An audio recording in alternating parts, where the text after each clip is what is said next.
All right, so I'm going to take you guys through a Lotus comp and defensive strategy, which I think is amazing. And this is from Loud, and I really raved about it on my stream when I was watching the playoffs of VCT. And this is from the VCT playoffs. This is a comp that they used, and I'll show you a round of this exact comp playing out against FNATIC in their opening series against them. So let's just describe what we're seeing here from Loud. So we've got the Viper, the Killjoy. Again, amazing choices because on this map, or well, in general, Viper and Killjoy are two of the best anchor agents, agents that are able to really slow down pushes or stop them entirely and keep you safe for a good, 5 to 10 seconds if there is a huge timing, like a rush timing. And so what we can see in this particular instance is, and again, the setup's not always going to look like this, but I'm just replicating what the first gun round looks like from the VOD we're about to watch.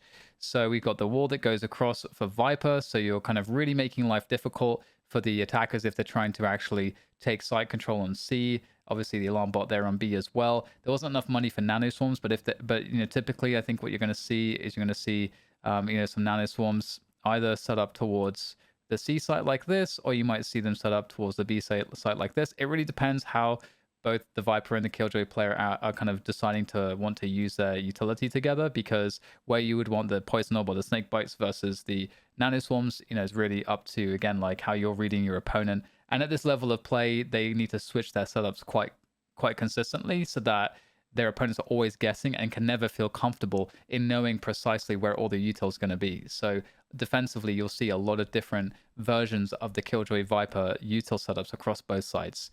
So right here, we've got a lot of stoppage on that C and B. We've got a massive util dump with a 3-player aggression on the A main area. And this is very important. This is a central point of the strategy, because in shutting down this area immediately with all this util, and I think, by the way, it is the case that we don't care about the paint shells because you're just trying to take this space. So you don't actually need the paint shells to do that. If they push beyond this whilst they're blinded, they're kind of crazy, because what you're going to be doing is pushing out and trying to be aggressive. There is a counterplay that actually happens in the VOD from FNATIC, which is very, very good, and we'll talk about that. But when we see the VOD, but generally speaking, this is very scary to deal with. And so what most teams will often end up doing is they'll just give all of this position and control to the defenders, and they'll just allow them to have this. And then that allows you as the defenders to break the door immediately, leave the Omen deep, and to then be able to defend the B side of the map and have faster rotations towards C as well. So this is possible because in shutting down all of this space, you now have all of this control that gives you the option to go through the door and have this fast rotation capacity, and also the ability to defend this B site. So you have so much control of the map now as the defenders off of the get-go. And what are the responses available to the attackers? Well, they kind of have to go towards B and towards C, unless they want to just wait out this util and then go through for a retake, which will take some time. So you basically, as a defenders, give yourselves some early time to try to get ahead of your opponent's move. So you start off on the better foot.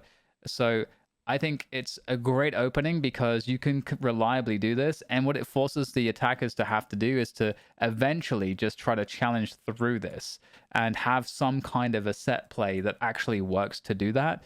And it is very difficult to execute. So what most teams do is they just do a delayed A retake, which costs them time, which costs them more utility, because they'll have to clear all of this stuff because they just lost it at the start of the round. So they have to spend utility to clear these positions to make sure that they're going to be safe.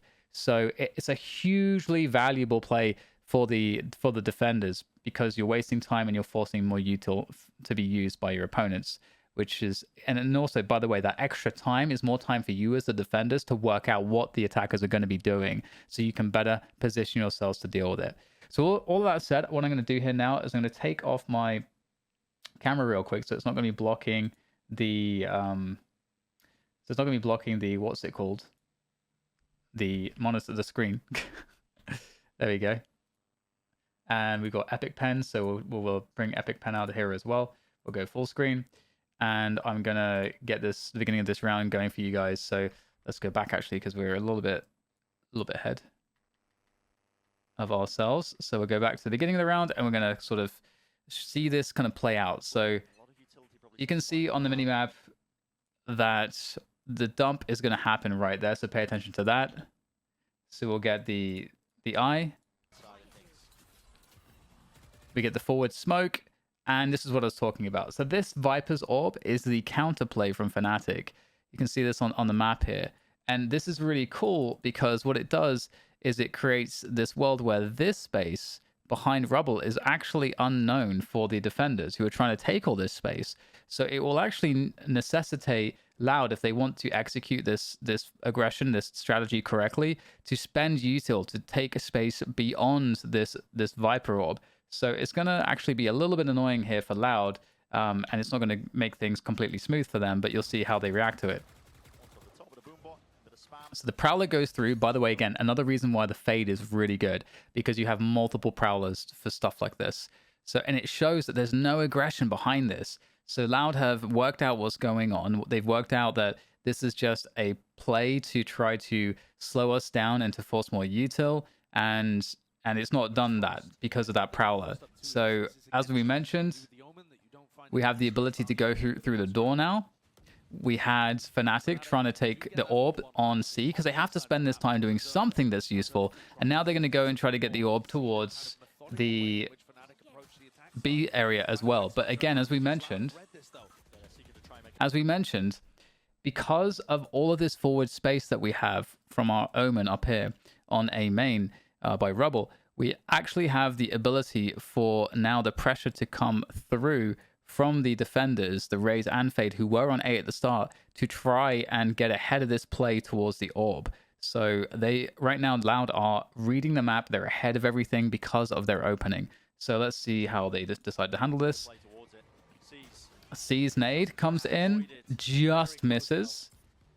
And that's a great little tactic to try to punish the orb pickup that they know their opponents are likely going for, because their opponents have to do a delayed A default. So again, they have to make use of this time. And so picking up the orbs is a great way to do it. And so now what we have is the late A retake, which is what we were talking about. So we get the snake bite that was just tossed. That's going to clear rubble. This is what we were talking about as well. It requires the attackers to spend more time and more util to retake this position. Orb goes back up, which is, again, we talked about this earlier. This is a great orb because, especially with that snake bite, that is a cheap way for FNATIC to reclaim this position. So just very smart stuff from them, understanding how to play against this. We had Loud contemplating a counterplay there, but looking to play it safe. Look how much time is left on the clock. Only 40 seconds. That's very little time. So they've done a very good job in delaying FNATIC at this point. So right now, what's interesting from FNATIC's end is that they actually have 2 players towards B whilst this is all going on. There's 2 players at B, so they're able to actually go through the door to split. And this makes a lot of sense too, because hitting the A site is going to be very difficult, especially given everything that's been going on. There's a lot of time that's been wasted. And let's look at how Loud have been reacting. They are just trying to keep their own players alive. They are trying to just waste time and create delay.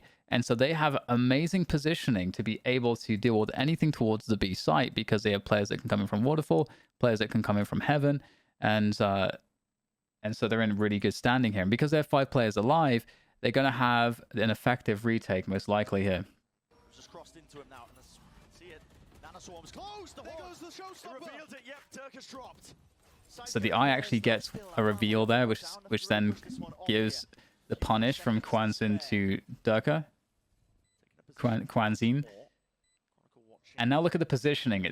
This is why B is just not the place you want to finish, because there's 2 chokes that you as the retakers have to deal with at this point. There is a possible late lurk, but this lurk timing is only going to be relevant if the other defenders from main and from the door here are able to delay long enough, but that's probably not going to be the case. So we can block off these chokes. So that's a defensive post-plant Astra orb there, but we also get the Omen smoke that's now gone to block off this door position, which now cues the push to try to split into the site. And here we go. I mean, it's very hard for FNATIC to do anything in this post plant. dragged out of them here, but FNATIC are just playing this so excellently. As Diligence shown still. They get to have more numbers on like every fight. They're able to isolate all these battles, the triple peak. Just, I wanted to show this round because it's a very good example as to how this strategy plays out, because you're forcing your opponents to really only have a certain amount of ways that they can react.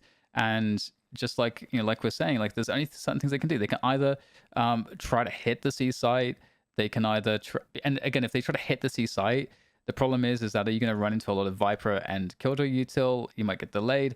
If they go for the B hit, you don't want to go for a B hit early in the round, because what would just happen would happen again. You've got full util on all of the defenders. They can get a really solid retake in. They can cut off these chokes. If you can't get forward post plant positioning on the B take or have already picked off enemy players, it's very hard to make that successful in a gun round. So you need to be able to find a way to hit C or to hit A. And given the fact that there's all this forward A control, the FNATIC have to try to pressure A, because that's the only thing that's going to allow them to be able to possibly take C. Because if you have a forward players towards the A site, I can go back to Valo plant here so that's a little bit clearer. We're in a situation where, there we go. So you know, players can like lean over towards the C site if that's, you know, where things are be going on. You've got this like forward position from your Omen, so you have to create some kind of pressure towards the A side of the map to convince this grouping of players that they should start moving towards A. If you don't do that, you're going to run into a C site that has a lot of util on it and very fast rotation timings. So that's why it's very difficult for the attackers in this when they're playing up against this defensive setup. That's why this early take of this position is so powerful. And I really wanted to just cover this in a video because it's something that is, it just goes to show how powerful it can be to restrict the options of your opponents by playing aggressive. This is something that in Counter-Strike, Astralis were excellent at doing. And I actually have a video on my channel that explains this principle, playing aggressive to play more defensive. And it was on Overpass, I believe. So I hope you guys like this video. If you want more like this or have any rounds that you would want to see or any comps or anything at all that you'd like me to cover, please let me know in the comments below, and I will see you on the next one.